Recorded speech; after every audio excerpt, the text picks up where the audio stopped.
बिस्मिल्लाहिर्रहमानिर्रहीम। अस्सलामुअलैकुम। कैसे हैं आप सब?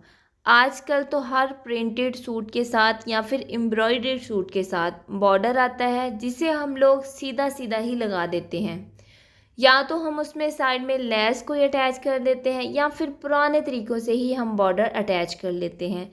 यहाँ पर हमने जो बॉर्डर तैयार करना है, जो पट्टी हमने बॉर्डर के लिए तैयार करनी है, उसके लिए हमने चौड़ाई में बुकरम को कट करना होगा। ज़्यादातर बुकरम जहाँ पे किनारी होती है वहाँ पे लंबाई होती है, और जहाँ पे चौड़ाई होती है वहाँ पे हमने इस पट्टी के लिए कट करना है। और जो हमने कपड़ा कट करना है, अगर तो आपके पास ज़्यादा कपड़ा है तो आप ओरेब में कट करें तो ज़्यादा बेस्ट रहेगा, अगर नहीं तो वो भी आपने चौड़ाई में ही कट करना है। मेरे पास ये बॉर्डर पट्टी है, जैसा कि मैं आपको पहले भी बता चुकी हूँ। तो बॉर्डर जो है वो पट्टी उसकी चौड़ाई में थोड़ी कम थी, तो मैंने इसके बैक साइड पर एक कपड़ा अटैच कर लिया। मेरे लिए इसको थोड़ा सा कर्व देना मुश्किल हो रहा था, क्योंकि ये जो बॉर्डर होता है वो लंबाई में ही होता है, चौड़ाई में नहीं होता। गले की चौड़ाई आप जितनी भी पहनती हैं, आपने एग्जैक्ट वहाँ पर ही निशान लगाना है। मैं यहाँ पर 3.5 इंच तक चौड़ाई रख रही हूँ, और तिरछे में हमने 7 इंच तक निशान लगाना है। ये लंबाई में बिल्कुल परफेक्ट गला रहेगा, क्योंकि हमने इसको थोड़ी सी वी शेप देनी है। अगर आप गुलाई में रखेंगे तो आपने गुलाई में जो है वो गला लंबाई में 5.5 या 5 इंच रखना है। ये आप देख सकते हैं कि लंबाई में ये 6 इंच आ रहा है और तिरछे में ये 7 इंच आ रहा है। अब पट्टी को इस तरीके से हमने सेट कर लेना है कि हमारी जो पट्टी है वो कहाँ तक सेट हो रही है। जहाँ तक हमारी पट्टी सेट हो रही है वहाँ पर हम एक निशान लगा लेंगे। अब 1 इंच की चौड़ाई थी हमारी पट्टी की, तो जो हमने अपने चौड़ाई के लिए निशान लगाया था, अपने गले के लिए निशान लगाया था, उससे अंदर वाली साइड पर यानी कि कपड़े वाली साइड पर हमने इसके आर्म होल वाली साइड पर 1 इंच हमने और बढ़ा के निशान लगाना है। और ये निशान आपने उतना ही लगाना है जितनी आपकी पट्टी की चौड़ाई होगी। अगर आपकी पट्टी की चौड़ाई 1.25 इंच है तो आपने उतना ही निशान लगाना है। अब इन दोनों निशानों के सेंटर में हमने कट लगाना है, कटिंग करना है। इस गले को बिल्कुल अपने निशान के ऊपर कट नहीं करना। ये भी मैं आपको आगे चल के बताऊंगी कि ये क्यों हमने इसमें सेंटर में कट लगाया। अब यहाँ पर हमारा जो निशान आ रहा है तिरछे में, उसको हम ऐसे फोल्ड करेंगे और इसके ऊपर हम प्रेस लगा के इसकी क्रीज बिठा लेंगे, ताकि ये जो फैब्रिक है ये हमारा पट्टी के अंदर दब जाए और हमारा गला भी बिल्कुल चौड़ाई में रहे, और ये एक्स्ट्रा जो फैब्रिक है वो भी हमारे पट्टी के अंदर दब जाए। अब इसके बाद हमने पट्टी को शावर करना है। आप देख सकते हैं कि इसकी जो ओपन वाली साइड है वो मैंने अपनी शर्ट की तरफ रखी, और जिसकी बंद वाली साइड है वो हमने बाहर वाली साइड पर यानी कि गले के अंदर वाली साइड पर रखनी है।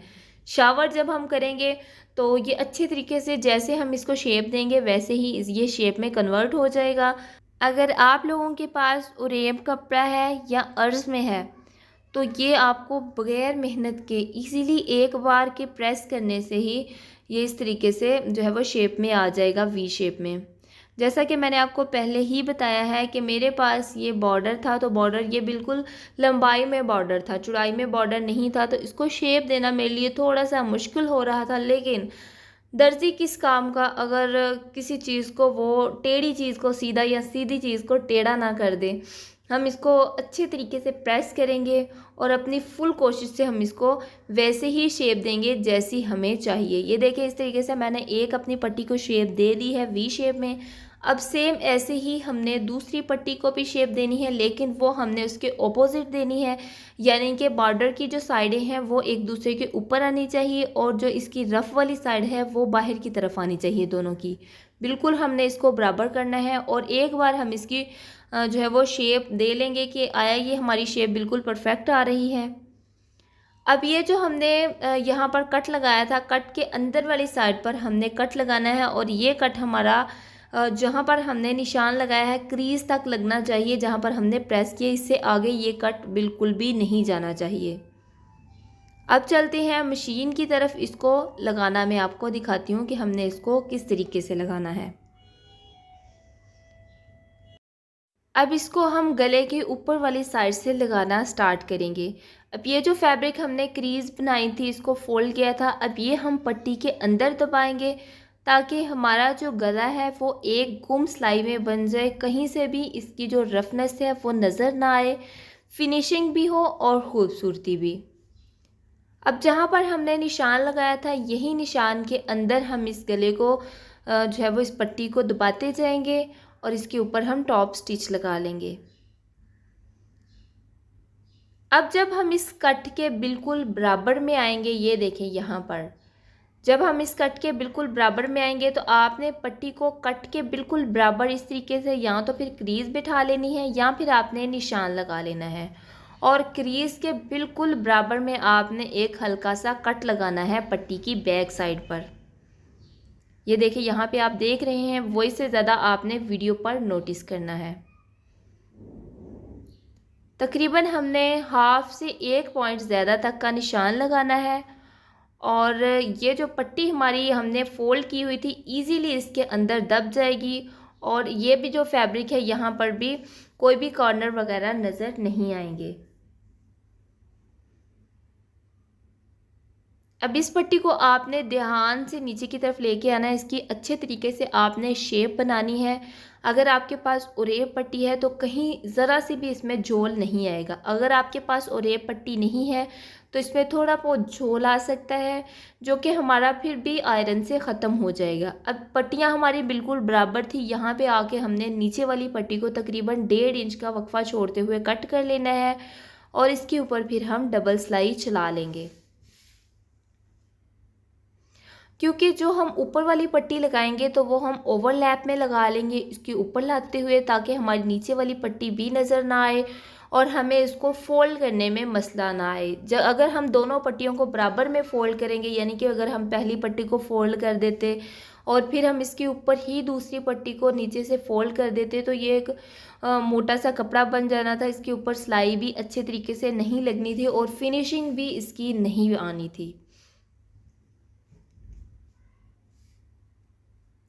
अब एक साइड की जो बॉर्डर पट्टी है वो लग चुकी है, सेम ऐसे ही हमने दूसरी साइड वाली बॉर्डर पट्टी भी लगानी है।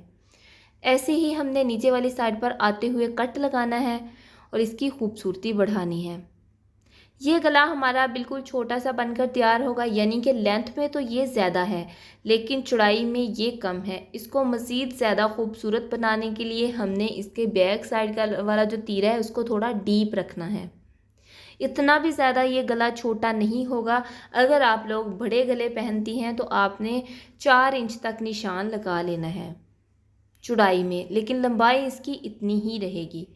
अब ये देखिए यहाँ पर आते आते हमने जैसे जैसे हम नीचे आएंगे, हमने पट्टी नीचे वाली पट्टी के बिल्कुल ऊपर रखनी है और इसके ऊपर हम सिलाई लगा लेंगे ताकि नीचे वाली पट्टी हमारी नज़र ना आए। ये देखें, यहाँ से आके हमने पट्टी को फोल्ड कर लेना है। अगर हम इसके साथ ही नीचे वाली पट्टी को फोल्ड करते तो यहाँ से कपड़ा बड़ा हो जाना था, अंदर की तरफ जो है वो इसमें झोल आना था, जो कि अच्छा भी नहीं लगना था, और इसके ऊपर सिलाई लगाते हुए भी हमें काफ़ी सारे मसले आ सकते थे। अब इस पट्टी को हम ऐसे तो नहीं छोड़ सकते। जब हमने इसको लगाया इतने खूबसूरत तरीके से है, तो हमने नीचे वाली साइड पर एक फ्लावर लगाना है। मेरे पास ब्लैक कलर में ही इसका कॉम्बिनेशन आ रहा था, तो मैंने ब्लैक कलर में फ्लावर लगाया और इसके नीचे मैंने जो मोती लटकाए वो मैंने ऑरेंज कलर में लटकाए, जो कि बहुत ही खूबसूरत लग रहे थे। अगर आपके पास कोई फ्लावर नहीं है इस तरह का, तो आप ऊन से भी एक जो है वो जो आजकल बहुत ज़्यादा लटकन से चल रहे हैं, वो भी लटकन बना के आप इसमें लगा सकती हैं। 3-3 लड़ियाँ मैंने फूलों की लगाई हैं और बिल्कुल थोड़ा सा बॉर्डर हमारा इसको हमने ऐसे सेट किया है। इसके बाजुओं पर भी लगाया, इसके दामन पर भी लगाया, फ्रंट और बैक पर, इसके ट्राउज़र पर भी लगाया, और हमने इसके गले पर भी एक न्यू लुक में इसको लगा लिया। और हमें सपोर्ट करने के लिए, हमारी हौसला अफजाई करने के लिए आपने हमारे चैनल को सब्सक्राइब कर लेना है, वीडियो को लाइक कर देना है।